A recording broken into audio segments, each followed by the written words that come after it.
I really appreciate y'all being here and giving up your Thursday night, and our New Englanders facing really incredible snow. So thank you all for being here. I'm honored to just talk a little bit, and that why Can and you and we have brought this together. I worked. I'm on several civics education grants, one connected with PPS, one with Turk Research Center. And one day, me and a colleague were meeting for lunch. And we were talking about how our faculty were discussing Israel and Palestine, the genocide, the crisis, the whatever language you would use to describe it. And she was telling me how her synagogue was vandalized. And our other colleague who's Palestinian was saying how she has been the product of slurs. And we were like, if this isn't happening at Boston University, well, and I'm not saying that Boston University is responsible for any of the vandalism or the slurs, but if this is happening to our own faculty and they don't know how to talk about it, how are we expecting anyone to do this if we're not able to do this on college campuses? And that 2 hour lunch became 2 years, and now we're going to be in our third year of research around how to talk to each other about really difficult issues. And we were both classroom teachers for a long time. And we thought, what if we started in kindergarten with a framework to teach students all the way through when they're in high school and college and at the dinner table and beyond, that you're explicitly teaching the skills of civic discourse. So, what I'm going to do tonight is talk a little bit about the model that we came up with for teaching civic discourse. We call them the peace principles. But as Roger so nicely and Bob and Rich have told me, I'm amongst other experts, and I'm really grateful for that. So I actually want most of tonight to be, so I'm practicing what I preach to actually be a conversation. So I'm going to talk shortly, and then I have some discussion questions for us all to talk about ourselves because I really want to hear from other experts, leaders, thought leaders in the field, because I think this is a really important topic, and I'm not the only person who studies civic discourse. Many of you all do. But I figured before we get started and I share my screen, I would love to know a little bit about some of you I do know and recognize, and that's wonderful. But for others, I was wondering if I think we have a small enough crowd where we could just unmute and in 30 seconds say your name, what brought you to this meeting, and I put this in the chat too, so you have it, and a topic you would like to engage in civic discourse around. So could be immigration, it could be getting my kids to bed, right? It could be any topic that matters to you. So if you would just be so kind and unmute. And if you don't want to speak, you can also just put your answer in the chat. So I can get to meet all of you a little bit. Mhm. My name is Paul J. I'm a close friend of Rich Trotter. He and I have been talking about educational efforts, in helping kids in school to feel better about themselves, to succeed through giving to other people. I'm a lifetime social worker. I was the residential director at the McLean Hospital Child and Adolescent Programs for the past 21 years. I'm retired from that now, and I work as a psychiatric social worker at Salem Hospital in the emergency room. Wow, Paul, that's an amazing history of work. You bring a lot to this.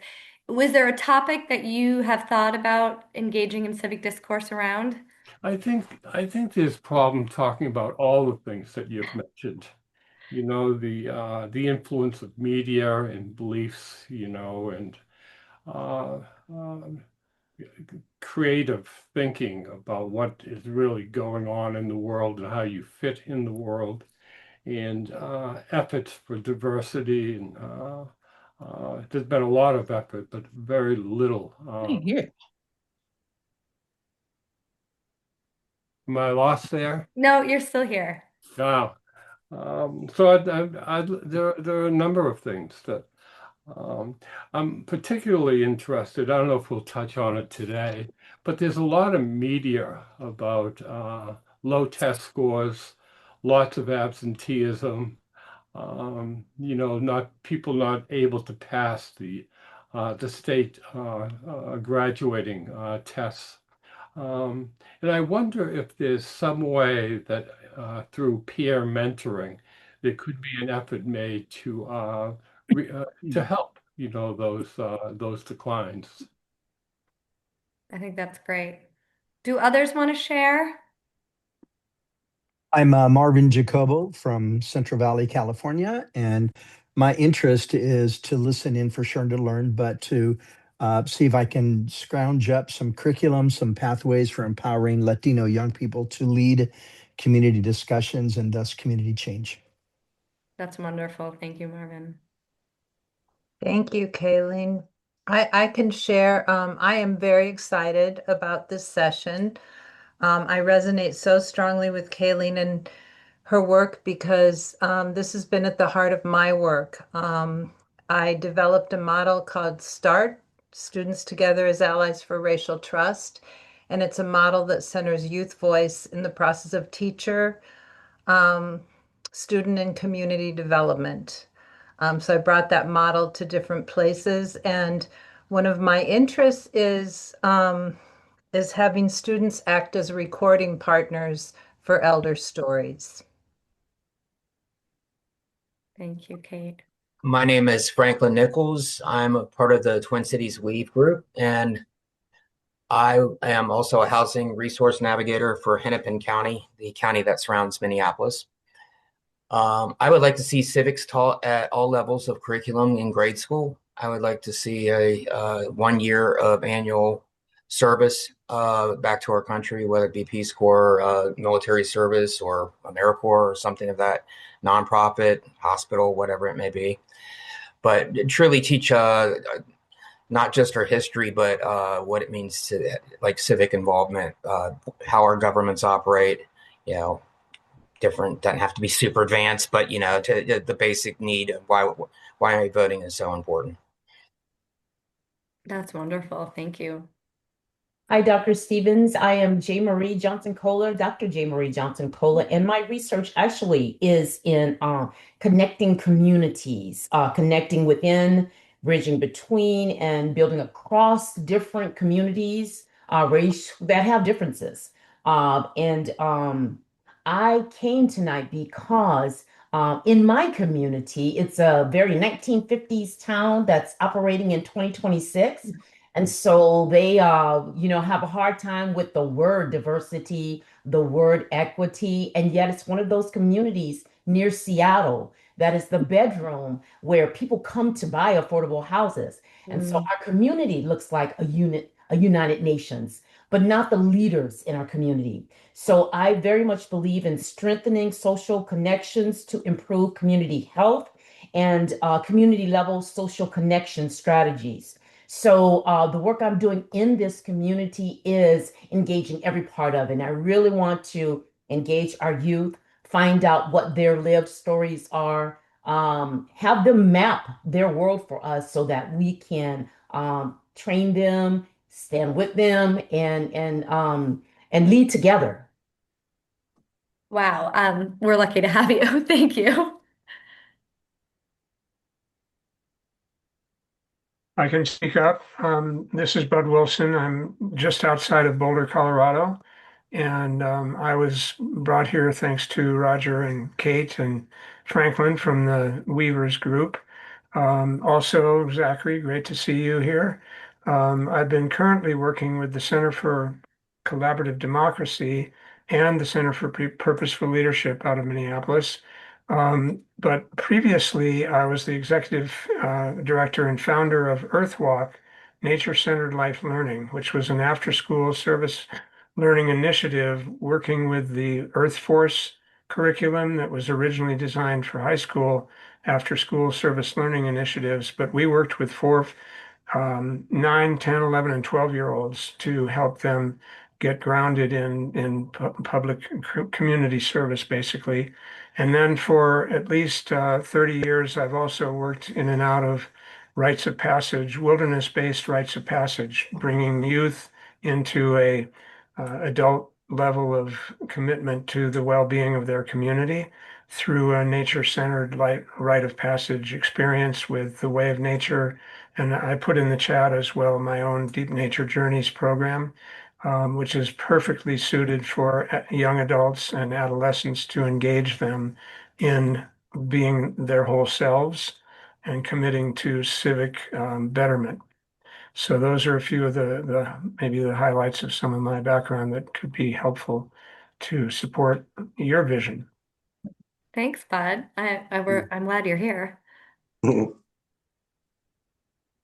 Okay, my name's Rich Trotter. I'm one of the founders of the Youth Can network that we started doing this kind of thing a few years ago with Roger and Tony.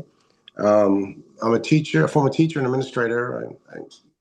During my time, I set up a program called the Center for Citizenship and Social Responsibility, which is an after-school program, and the program is funded through grant money, and students work after school on projects that help the community or the world, and we empower the students and teach them leadership skills, and hopefully seeds for the future where they'll stay active and continue to want to make the world a better place.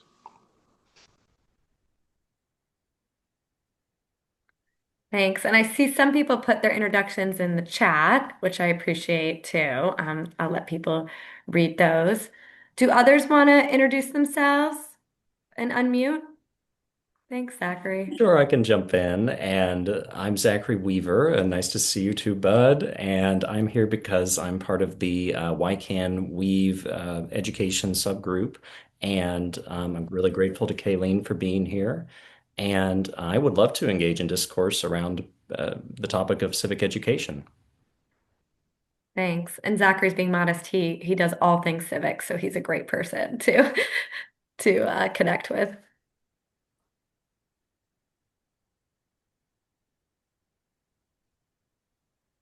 I can go next. I apologize for all the noises that I was making. I was driving from one event trying to get here. And I didn't know I've that been there. I didn't know I wasn't muted, so I apologize for that.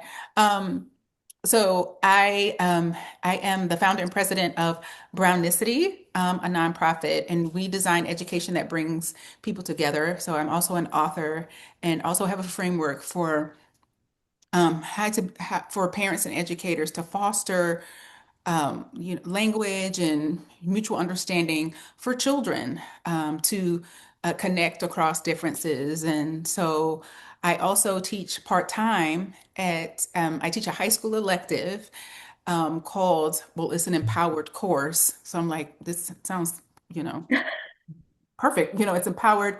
And so, but Liberation Lab, Self Systems and Solutions, and I shared the classroom with the civics teacher. So I'm like, I gotta be here. That's why I'm like, I gotta be here because y'all are my people. So thank you. Yay, I'm so glad you're, and if you are comfortable, drop your book Oh, in the sure. chat. Yeah, your book title or where we can get your book and all that. And I found through the Weaver. I'm a new Weaver, so that's how I found out about this. So I think it was Roger who posted about it. Thank you, Roger. Awesome. Great.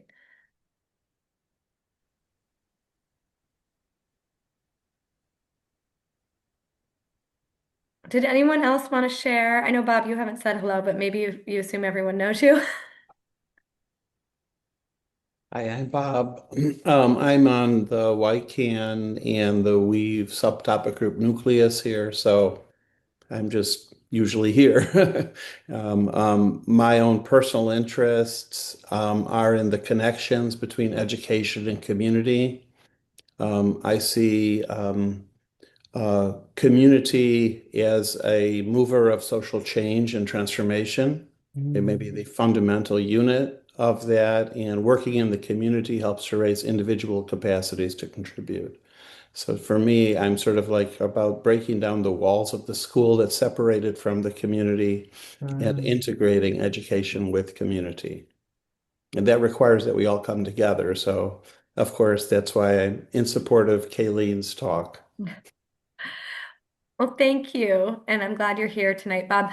The rest of the people have cameras off, so I won't make you introduce yourself unless you want to or put it in the chat. I also just put the slides to tonight's presentation in the chat so you can follow along at your leisure. I'm going to share my screen in a minute.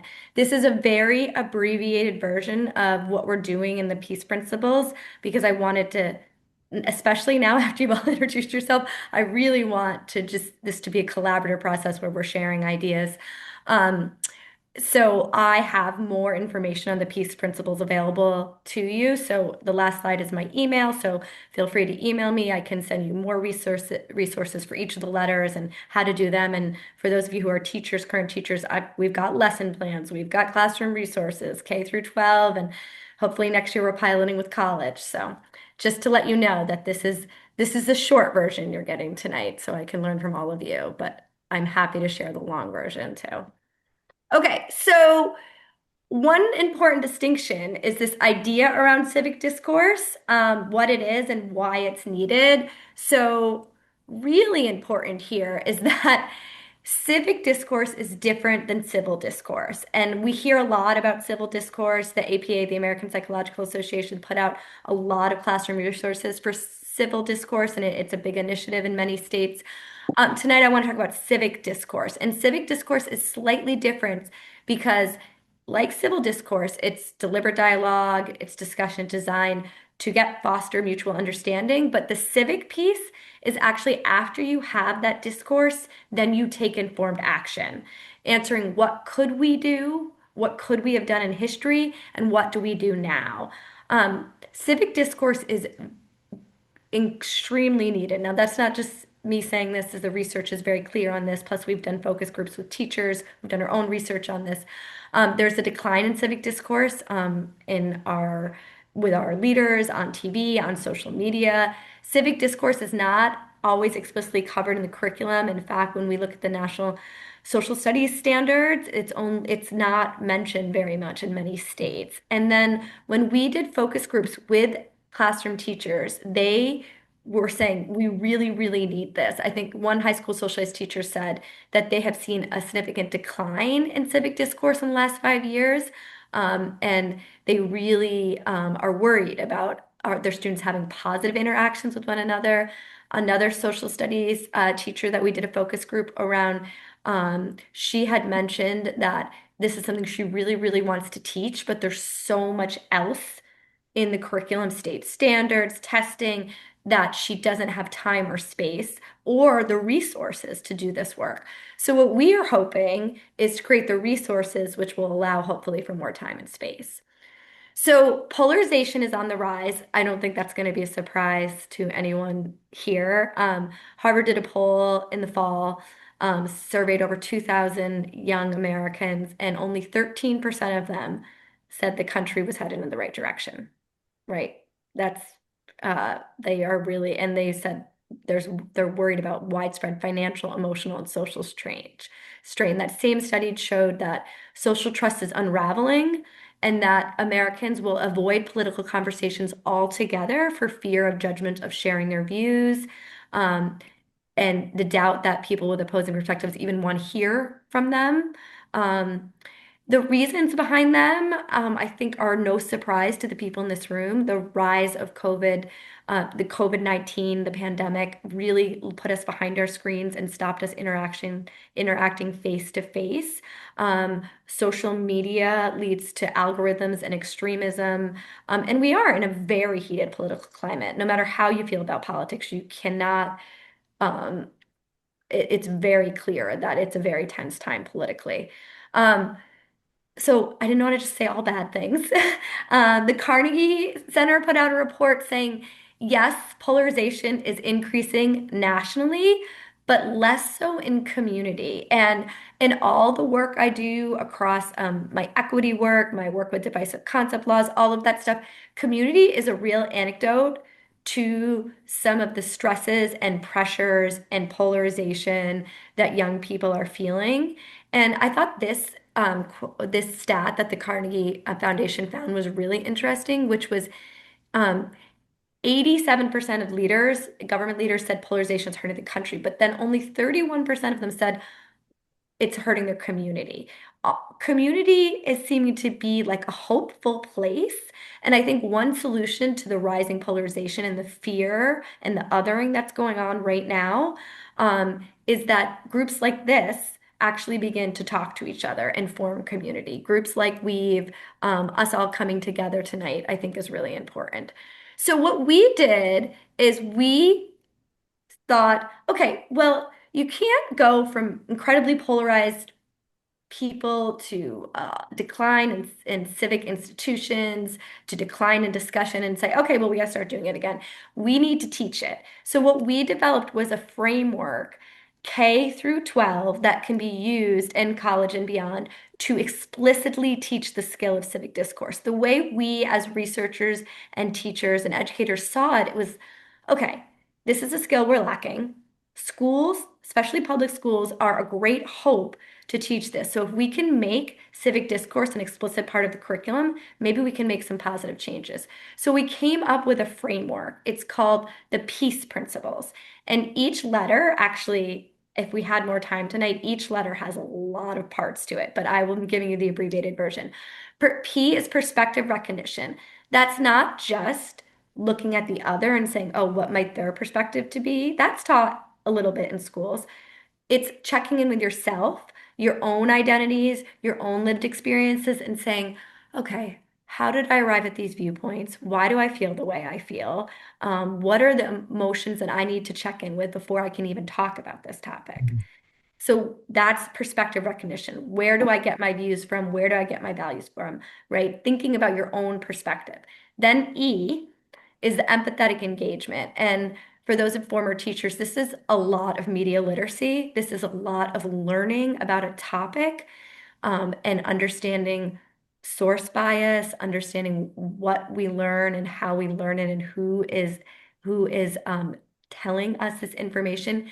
And there's an empathetic piece that's really valuing different identities and learning different points of view about a topic and what different scholars say about it, what different people say about it, and really leading with empathy. Like I want to learn. I'm not here to prove my point. I'm here to actually learn what the other side thinks deeply.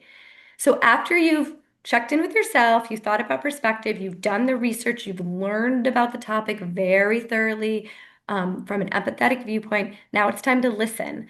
And actually, when we've piloted the peace principles in several classes, and I had a fifth grade teacher said this was the skill that her students struggled with the most, just listening, Mm. not not rebuttaling, not stating your point, not agreeing, not disagreeing, but just listening. So there's all sorts of tools that we have for this where students just repeat back what they heard um, and really just listening.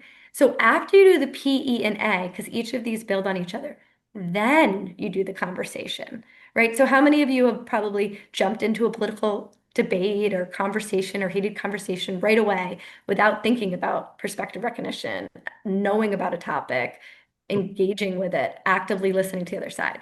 So collaborative conversations are now where we want to develop a shared understanding of each other. So what values do we have in common? What are our goals, right? So you might have someone, you might be, at Boston University as liberal as they come, and you're talking to someone in a deep red state. Maybe you're both parents. Maybe you both value education. But what do you all have in common? And maybe what common goals do you have? And then collaborative conversations, you can agree to disagree. It doesn't mean that you're going to come out with the same answer every time, but you do that. After you've done all that, then you're ready for the empowered action piece. And that is thinking about how do we think about multiple interests to create solutions that help as many people as possible. Or, that's when we go protest, or that's when we go write our congressperson, or that's when we decide we're going to boycott or we're going to rally for something. But we're doing the empowered action after we've done the really hard work of engaging with people with different beliefs and ideas. So we talk about this in a school setting, and this cannot just happen, right? You need to have a classroom where a lot of norms have been established, right? You have very good relationships between the teachers and the students and between students and students.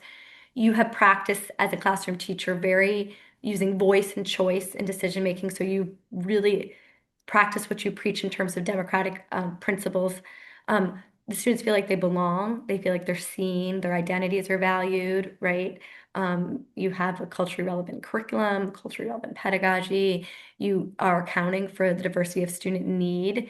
Again, you have classroom norms that value, that really humanize your students, and an open climate. I know at BU, I have an anti-racist statement on my syllabus. I'm white, and I have a lot of things that I don't that privileges that I might not know as a white woman working through this world. So I put on my syllabus that I actually challenge my students to let me know if I'm not living up to the values of equity, diversity, and inclusion that I speak of. So that is welcome to challenge the professor. I know there's a power dynamic, that's not always easy, but the idea is to start having a statement that helps have an open climate. And then not everything is up for civic discourse, people's identities, things that, are really, really sacred to people, people's humanities. No, right? We're not going to debate like if you are a person and if you deserve humanity, right? But what could we do about this problem and what could we have done? Student experiences, interests, letting the students pick the topics. So a lot of people, when we first started this research, were like, wait, you're going to do a K through 12 model? Like, that can't be. How can they be learning the same thing in kindergarten? And I was like, well, in kindergarten, you might be discussing triangle versus pizza squares. And then you're talking about the Israel-Palestine crisis, genocide, like by the time you're a senior in high school. So it's you start with these skills and then you use them throughout that. And then things that have multiple solutions, that there's not one right answer to.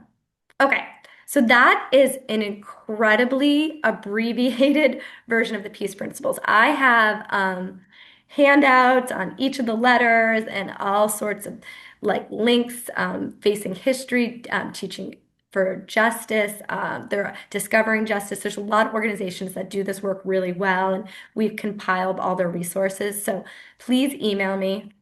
Go to my slide, my little PR slide here. Please email me after. My email is right there. I wrote a book called Teaching for History for Justice with Chris Martell over at UMass Boston. I'm on 2 civics grants, and so we talk a lot about making civics accessible for kids. Both are in the middle school classroom, the grants I'm on, and then we have created a civic discourse and learning community of educators. And these are educators who K through 12 who are piloting the peace principles in their classroom in various ways. So if you're interested in learning any more about these projects or reading about my work, there's my info. So rather than talk at you, I think we have about 25 minutes left, and I would love to discuss these questions. So these are, 5 questions that are on my mind that I think that we could discuss as a group because you all bring so much expertise. I was very impressed during the introductions. Do you see increased polarization and decreased civic engagement? I do see it, but I wondered if that's just where I'm from, if other people see that. How are we working to combat this? How do we actually connect across difference? And then part of why can and weave, I think, is this idea that we want, and I heard some of you say in introductions, young people to care about their communities and be engaged and involved in civic life. I think that's sort of a hope for preserving democracy, is that young people care about these issues. And then in your own life, you all bring so much expertise to this. What have worked in your own teaching and your own life around engaging students in civics education and civics empowerment and discourse? Whether that's START or wilderness work in the wilderness, I'm eager to hear about other people's experiences. So I'm going to stop my share so I can see your faces, not just a few of them. I'm going to put those questions in the chat, and I'm going to ask you all to share. We can start sort of with the first 3. How are you seeing this same trend that I was seeing at BU in my classroom about a sort of increase in polarization and decrease in engagement and a lot of kids that we talk to in our focus groups for our research say, I don't want to do politics. Politics is bad. Politics is dirty. They have this whole fear around it. But maybe you aren't seeing it, so I'm interested in what you're seeing. And then how could we combat this? And then how do we connect with each other across difference? Well, I'd like to share, Kaylene, the leap of faith that I took, because I'm not a licensed teacher. I am not a professor. Um, I was a parent in leadership, serving on the District Parent Advisory Council, which prepared people for civic leadership as as parents, right? To get on the school board or that kind of leadership. But when my daughter and her friends came to me and said, we are not meeting with each other and talking to one another across our differences, I started a group with them called START, Students Together as Allies for Racial Trust. And it was really remarkable. We met once a week. We joined with an art teacher who's African American, and we met in his room. We got food, and we ended up winning a contest that gave us a significant grant. Our model was voted in by the community as a model that needed to be adopted. And all I did was come, to the students in a spirit of discovery and give them a place to talk about race. And so what we ended up doing is they ended up getting on the radio, getting published, leading classes and workshops at the Overcoming Racism Conference.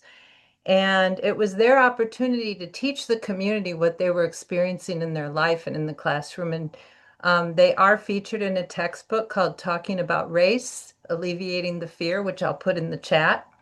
I have a chapter in there as well.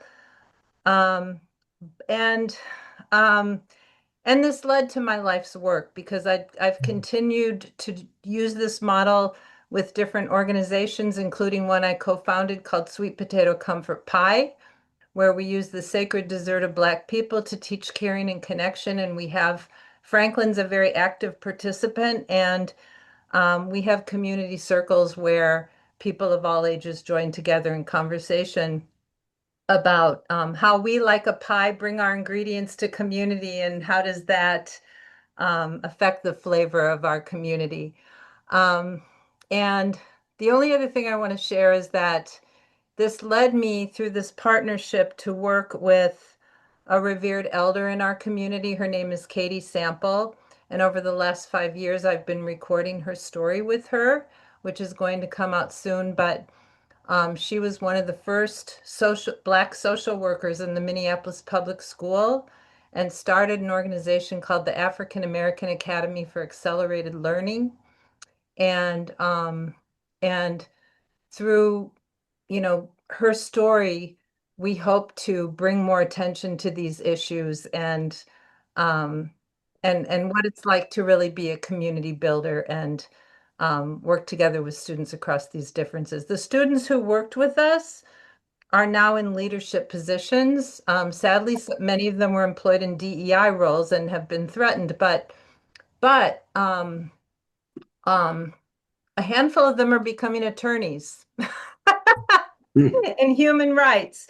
And one of them is the daughter of Keith Ellison, our Attorney General, who's worked really hard to defend our nation at this time, and also who prosecuted the case against Derek Chauvin after George Floyd was murdered. So this is profound work they're doing. I want to say again, I did it as a parent, and I think a lot of us, some of us are licensed teachers, professors, authors, but as community people, we can come after school and we can support teachers. And we had a marvelous collaboration with teachers.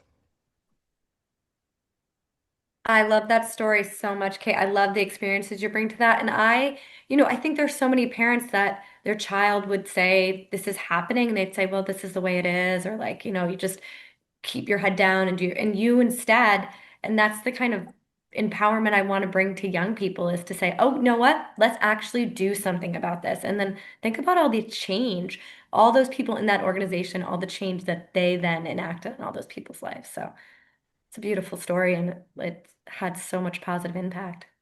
I just want to say one more thing. I brought Keith Ellison's daughter up to Grand Marais to an Indian reservation. This was a lot of work, but because we had to get paperwork filled out that was that thick. So I brought a teacher with me and I brought students, and we did story circles with teachers and students. And what the the youth designed an exercise that was really the phone tree, the phone game, but they took a narrative from an indigenous elder with a racial slur and passed it around 60 circles. And in only one circle was the racial slur retained because we wanted to show the power of storytelling and how our listening and paying rapt attention is an aspect of peacemaking and how we can hold a story with integrity. Yeah. So this is powerful, powerful work, and it really makes a difference. That's so wonderful. Do others want to share? And Kate, I love that too because that's one of the active listening teaching tools we use is storytelling, and then actually for younger kids practicing the game of telephone. Mm-hmm. Yeah.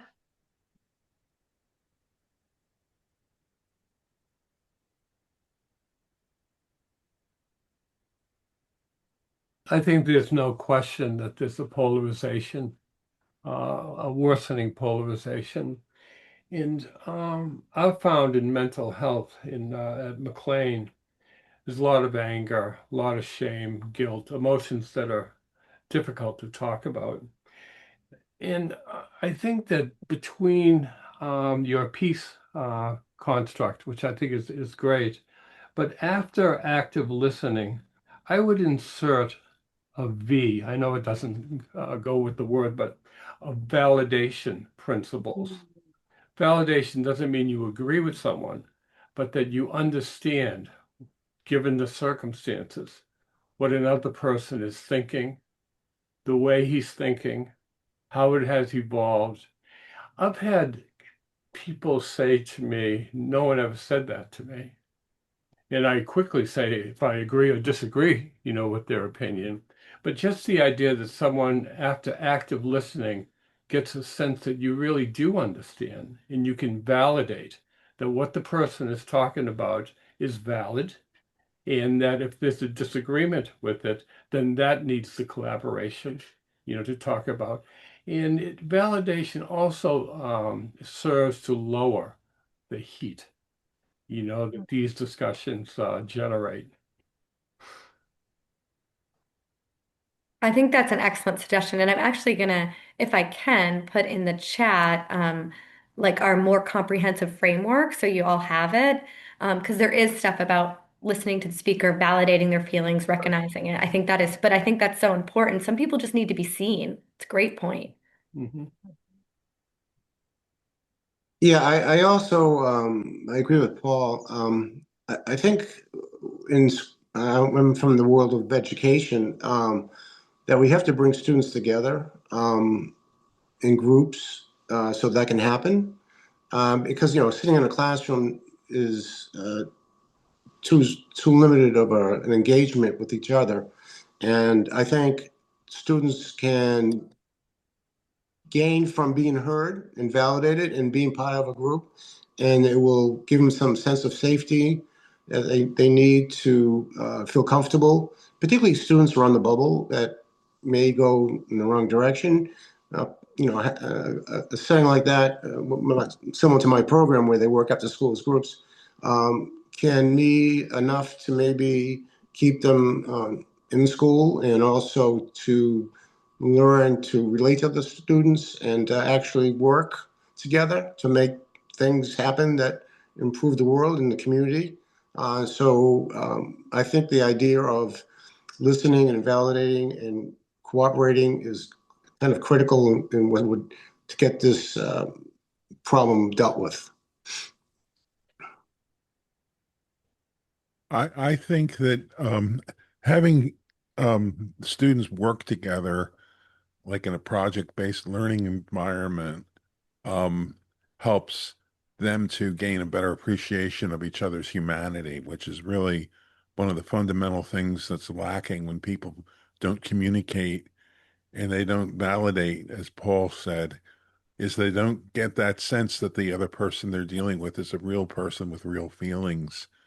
But when people work together on a project, or if they work in their community together, in some form of service, I think that's when you have that kind of magic connection take place.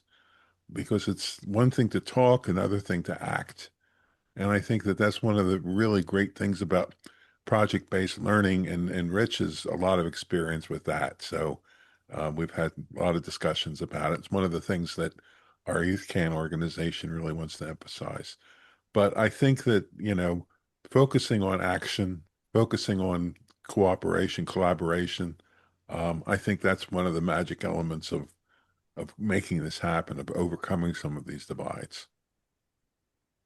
Yeah, just to back up what Roger is saying, we believe, and I know Roger does, and Tony and so forth, and our group, that active learning is really important rather than passive learning. And by working on projects or being in a group tends to make the learning active. And by being active, of course, it's more powerful. And, it makes it more likely that there'll be communication and validation in that process.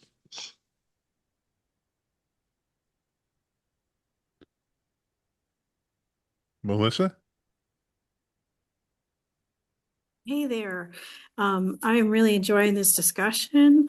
One of the things that I've observed over time, I went to one of the first magnet schools in the country, is that sometimes the community doesn't even realize the issues that they're fully up against and that they deserve care within the community, and that they're actually, I like this talk around the active listening and engagement, and but the empowerment piece for the students, and that they are actively contributing. I think safety issues are just huge. And also just talking about what it means to be nonpartisan in the midst of all of that. Because, the politics do get dragged in, and people feel like they have to be in camps or, taking sides for things, versus what does it look like when we do work as a nonpartisan group. Maybe is an important function to help students engage initially. I know that I had a hard time with that when I was little. I didn't understand the differences. So anyway, thank you for the conversation tonight and everyone being here. Franklin? Yes. Good evening, everybody.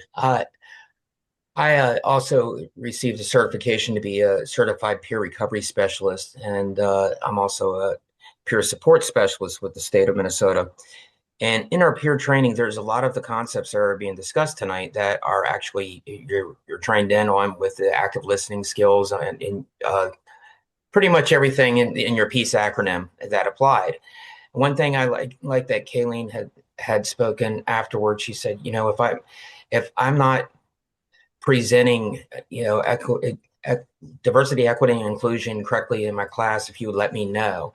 And through some of those more intense trainings that we went through, one of the things that we really, really focused on, and it was surprising to me to experience it, were exercises that revealed my own bias. And I would say that,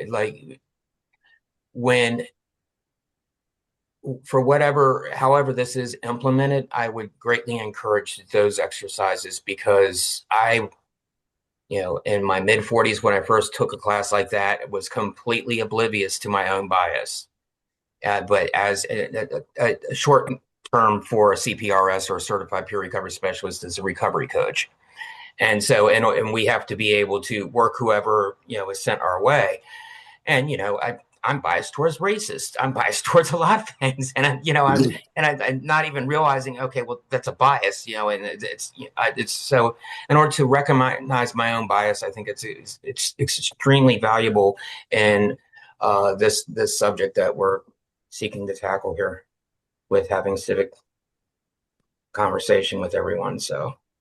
Thank you for sharing that, Franklin. I think that's why we start with the P, which is perspective recognition, which is actually like checking in with yourself and doing the learning with yourself and figuring out your own bias before even embarking on the rest of the principles. I know that's a ton of work. And I always approach it too when I'm doing like anti-racist training. Like, if you have never been left-handed, then you don't know what it's like to have a notebook that doesn't work for you, right? If you have never lived in a country where, you are not of the dominant language, you don't know what it's like to not be able to read a street sign. And that doesn't make you a bad person. It just makes you don't yet know that. And like, unless we do the work, right, we don't know what it's like to live in a wheelchair and not be able to be able-bodied. It doesn't mean you should feel guilty for having legs. What it means is that you need to learn more to understand the other. And then I just want to go back to Melissa's point, which is when I teach kids, there's such a confusion between political and partisan, and like that you can be political, that being political is a good thing. That means being involved in your community, voting, caring, writing your congressperson, right? Partisan means you feel like you belong to a camp, and you can still be political without being partisan. But I feel, and maybe some of you have answers around this, that the word political now is so intense the people are mistaking the two. So I appreciated both those points very much. I also put in the chat a draft of the peace principles. I have a prettier one, but the chat wasn't letting me drop it in because it's a different version. So just email me if you want one that you can hand out to students. So one of the fun things that we did when my kids were in grade school, we did an activity where we took a Republican kind of platform and a Democratic platform, but we identified values, not people. And we broke down just the values and in a positive way to spark voting and discussion. But that was very good because they didn't have to think of who to vote for as a person, but they got to have conversation about those values and how they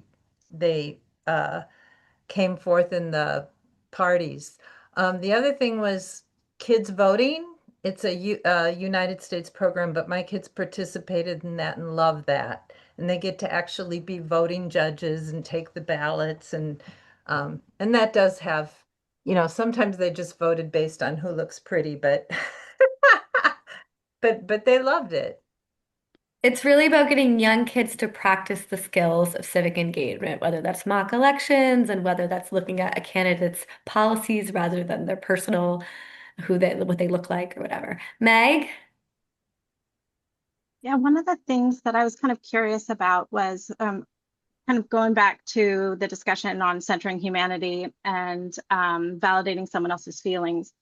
So especially when right now the discourse around politics is very much centered around race and sexuality, how can we validate those feelings within those spaces? Are we protecting the marginalized youth that are targeted by that hate? And then do we need to validate those feelings that are derived from hate as we're always asking? Sorry, I'm sorry. do you mind if I finish just for a Not at second? all. Yeah.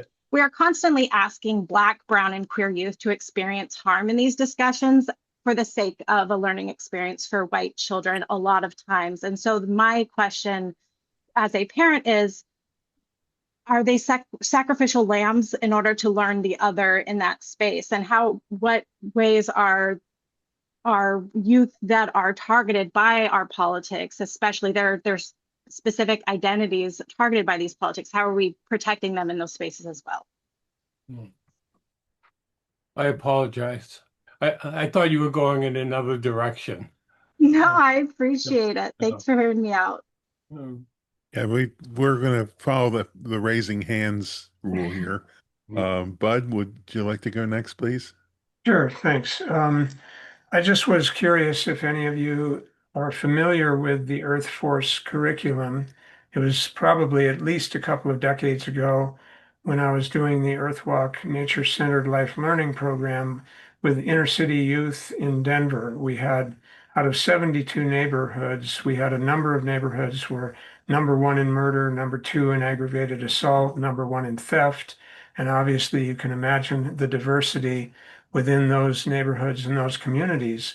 But in the topic of how do we engage young people to care or get involved, the Earth Force curriculum had a really cool model where they offered a $100 scholarship kind of, let's just call it funding. And we did a walkabout in the kids' neighborhood after school to identify how they might want to use their $100 gift. And it invited all kinds of discussion and conversation across boundaries to advocate for the best idea. So they learned even the process of how to implement a measurable and a tangible project. And for 9, 10, 11, and 12-year-olds in inner city Denver, $100 was a big sum of money that they could work towards implementing something. But they had to arrive at consensus and agreement, and they had to learn their communication skills in order to advocate for the best idea to emerge from the group about how to improve and enhance their own neighborhood. So that was an idea that I thought was a really brilliant design and might be incorporated into something that some of you are all working on. I'm complete with that thought. Kaylene, did you want to address Oh, well, Mike's we can question? go to Bob. He's had his hand up. Oh, okay. Yeah, hi everybody. Yeah, it's been really interesting hearing everything you have to say. And I can't help but think that although that like techniques and skills are essential to be learning, is that sometimes it's easy to overemphasize, like this is a strategy or this is a skill or something. And it could be something that people do, but it could be very inauthentic. Mm. And I think that, because that's what we should be doing. That's to quote the quote unquote right thing to do. And I'm not sure to what extent simply focusing on skills and strategies is sort of like enough in order to create real connection. And so I step back and I think to myself is, how do we understand discourse at a real level? And I'm drawn back to this idea that whenever I'm in discourse, and you could think of discourse as conversation with someone, that we're together engaging in a collective search for truth. And this idea of engaging in a collective search for truth assumes that we're coming into that conversation in like a humble posture of learning, where we understand that we don't have all the answers. We're not here to defend a position. We're engaging in conversation because conversation is a way that I can enlarge my understanding of what is true. Each one of us has like a lifetime of studying and knowledge, experience, and action. And all of that is in some ways different. We're all different from each other in that way, but that means each one of us has something to add to what I understand as true. And I think that the more that we approach it in this way, is the more all those skills and all those strategies now become something that is an expression of a real, authentic, right, effort to enlarge our sense of reality, to enlarge our understanding, to enable and empower us. And therefore, difference becomes something to embrace as a source of progress. So I really feel like, I don't always have the right words to sort of explain this, but stepping back and reorienting ourselves in terms of what is the point of discourse, I see the point of this conversation as all of us being able to enlarge our understanding of how to connect with each other in meaningful ways that inspire us to take action to improve our lives, our families, our neighborhoods, our communities. So thank you. Dr. Johnson. So I just want to say, wow, Bob, that was so good. And you hit on just the most amazing point. I think it is the reason we don't do connecting well. I think it is the reason in most places we don't even try, because what you're talking about, this authentic, starting from curiosity and awe and discovery of each other, is such a, I consider it a kindergarten kind of way of living. And it does not fit well with schedules. It does not fit well with deadlines and timelines, and it is not money making. It is so fundamental and critical and crucial. And oh, I don't have anything other than to say thank you, Bob. Thank you. Thank you. Meg, just to address your point, this is something that we thought a lot about with the peace principles because that's why earlier I said not everything is up for discourse, right? And uh, th I am amazed by all of the people here who do the work outside the classroom, like our wilderness education. And I think a couple people have brought up tonight, like do it outside the classroom. Like that might be lead to even more authentic connection, sense of belonging. But what I like about the classroom, and of course I like the classroom because I'm a teacher, is that you as the teacher also have the authority to say, we don't validate racism and sexism and homophobia and ableism and all the other isms that we don't debate people's humanity. I mean, early on, when I was a teacher in the early 2000s, I would say, I don't debate same-sex marriage. That's someone's human right. So when we looked at the different principles, it was really important for us to say that not everything is up for discourse, right? Because if it has to do with someone's humanity and identity and that's not being recognized, that is the work of the classroom leader to say, wait, hold on, we want to take a step back here and understand that like our views are kind of entrenched in racism. And that's not to make you feel bad, but that's to understand that like what you're saying and what you're doing might your viewpoint is actually further marginalizing an already marginalized population. Yeah. But it takes I a lot really, of bravery and training for teachers to do that. yeah, and I really appreciate that. I think the hard part for me is decoupling, because I know that a lot of the issues that we talk about within classrooms or what leads to this kind of really tension-filled discourse a lot of times is um, systemic issues that come off of racism. So our politics right now, if you kind of look at the root of it and the hate that people are experiencing, it comes from these veins, part of the matrices of domination that Patricia Collins talks about. And so that's what I'm kind of curious on how to grapple around it, because I myself, like with your second questions, how do we empower young people to care about their communities and civic life? I created a curriculum that centers on critical media literacy surrounding gender, sex, and representation. And so we talk about intersectionality in that. And I've noticed with my children that it has done wonders for them. And we have continued kind of branching off, and it does get them really engaged within the community. But I know that when they were having these conversations within the public school,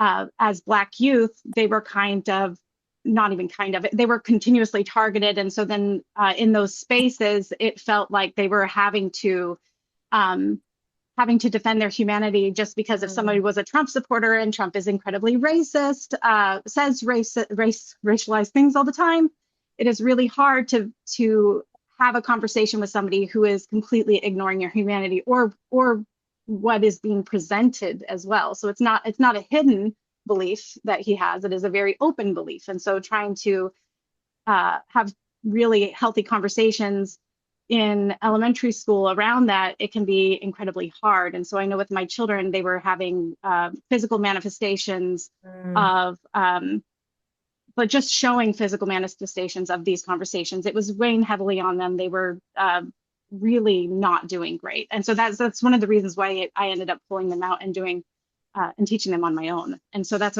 why I'm so passionate about it. But I also just want to make sure that the kids that should be are the most vulnerable are also protected in these conversations. Absolutely. I think that's so important. And to Bob's point about authenticity and like if we get too into skills, like do we lose that? And I think you're right, Bob, but also it is the people who don't have these skills that need this framework, like kids who are sort of entrenched with certain beliefs in social media and certain viewpoints, and they're getting fed this. They need media literacy more than anyone else. And those administrators, Meg, and those other, I don't know if you call them colleagues or students that made your marginalized kids feel more marginalized, they need to spend a lot of time on perspective recognition. They need to understand where their beliefs are coming from. So anyway, I could get on my soapbox, but I appreciate you sharing that. And I know like we talk about this in the program and how personal all this is for you. So there, thank Thank you. you. Okay, I know we're like at time where I can't find, there you are, Roger. What do you think, Roger? Well, We're 7 minutes over. there's no fixed time limit, but I do want to make sure that anyone in the room feels free to leave if they have other commitments. However, as long as you're willing, Kaylene, to continue the conversation and there's an interest on the part of others, we can extend this, for a little longer if you wish. Yeah, I will be happy to stick around. I do have two little adorable children to put to bed soon. So, but I also welcome you to have the conversations without me too and continue on. But it's been so great learning from you. And I mean, if anyone has final thoughts, and I could definitely hang out for a few minutes too. Oh, and sharing. My email is on the slides and like share that. I mean, there's so much cool stuff in the chat. Like, but I want to learn more about outdoor education. Oh, and I want to learn so much about some of these initiatives that you all are doing are so amazing. So yes, Well, please share. we have everyone's email, and I will send that a follow-up that will have all the information. Great. And if anyone wishes to continue to receive information about upcoming events, we do this every month. And I will put, if you're not familiar with Weave, I know there are some people here that haven't been part of Weave. I feel like obligated to put this in the chat. But if I will send that out, and if you don't want to, excuse me, if you don't want to continue to receive emails from us, you can always unsubscribe or indicate that. But I just want to make sure the information here tonight is shared. That's all. And if there are any other comments, any other suggestions? Yeah, I just want to say, yeah, that's my concern. How do I stay connected to you all? Because this is amazing. I feel so seen, and I want to be friends with everybody and look at everybody's stuff. And yeah, so like, Awesome. I was just how we do a sending you like a club? message that I want to learn more about Brown City, Brown Eye City. Like how But cool. yeah, it's brownicity, portmanteau, Ah, brown, and ethnicity smushed together. So many cool. hues, one humanity is our tagline. And yeah, what I am passionate is about is really early building the cultural competency and this capacity in children really early. Wow. So that's a lot of what I do. So even your framework, all of it. I'm like, y'all are my people. So how do I Oh my stay God. in Well, community with you? okay, The- so Elder Katie that I've spent these years recording this book with, now that we've finished the book, her conversation, granted, she's 92 years old. And what have we been talking about? Creating these spaces for her grandchildren who are 5 years old. Where did they go? So we're going to be talking to some Freedom School people tomorrow. We're going to be talking about how do we, how do we build this out for the little tiny ones so they can begin to get these skills early on. And Lucretia, you are speaking our language. You've got to meet Mother Katie. Have And to. so, And I will say, yeah, I have designed a summer camp. And okay. so I did do a summer camp.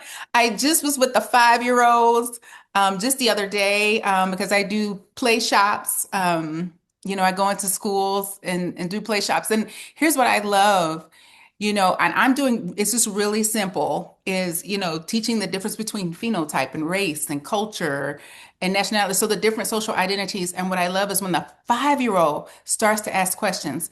Well, if we're all hues of brown, why do we call ourselves black and white? And I'm like, there we go. Critical thinking right there. Thank you very much. 5-year-old. Well, Y'all my people. okay, so when Katie told me today, and I think it's in her book, that what kept her going against great odds in starting her African American Academy for Accelerated Learning was a 5-year-old child said to her, "You are making a difference in my life, and I can teach grown-ups what I am learning."